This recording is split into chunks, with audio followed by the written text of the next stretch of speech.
बिस्मिल्लाहिर्रहमानिर्रहीम। अस्सलाम वालेकुम। बुशरा देसी पकवान में खुश आमदीद। आज मैं आप लोगों के साथ बिरयानी की रेसिपी शेयर कर रही हूँ। तो मेरे चैनल पे नए हैं तो सब्सक्राइब कर लें ताकि मेरी आने वाली वीडियो आप तक पहुँच सके। मैंने कढ़ाई में कुकिंग ऑयल गरम कर लिया। अब मैं इसमें प्याज ऐड कर दूँगी। प्याज को भी हल्का सा फ्राई करूँगी और दूसरी जानिब मैंने पानी रखा है चावल बॉईल करने के लिए। अब इसमें मैं 2-3 चम्मच नमक की ऐड कर दूंगी और इसमें गरम मसाला ऐड करूंगी और इसमें हरी मिर्चें ऐड कर दूंगी।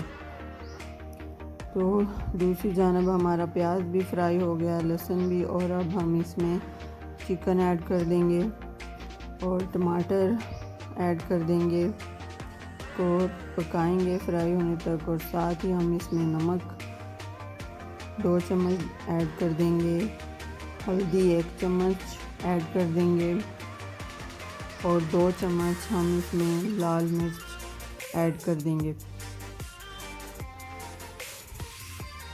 तो दूसरी जानिब पानी भी हमारा बॉयल हो गया है। अब हम इसमें चावल ऐड कर देंगे। चावलों को ज़्यादा नहीं पकाना, हल्का सा कच्चा कच्चा रखना है।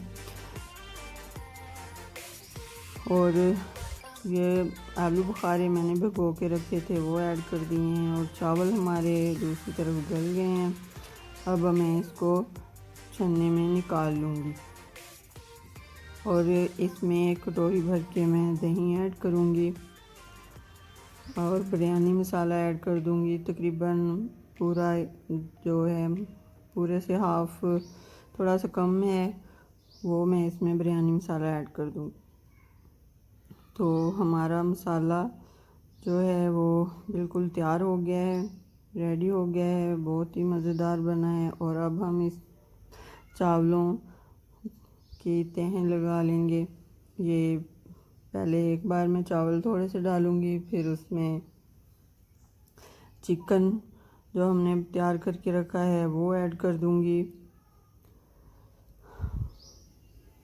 मेरी वीडियो को वो एंड तक देखिएगा स्किप किए बगैर। मेरी बिरयानी बहुत ही मज़ेदार और टेस्टी बनने वाली है, ज़रूर एंड तक देखिए। अब मैं पुदीना और धनिया इसके ऊपर ऐड कर दूँगी और दोबारा चावल डाल के और सालन डाल के इसको दम लगा दूँगी।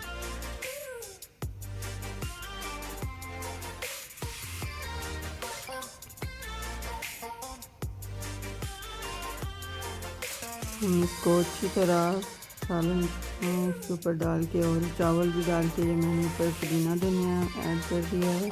तो हमारी बिरयानी मज़ेदार बिल्कुल तैयार है और बहुत ही टेस्टी और मज़ेदार है। मेरे चैनल को सब्सक्राइब करें, लाइक और शेयर करें।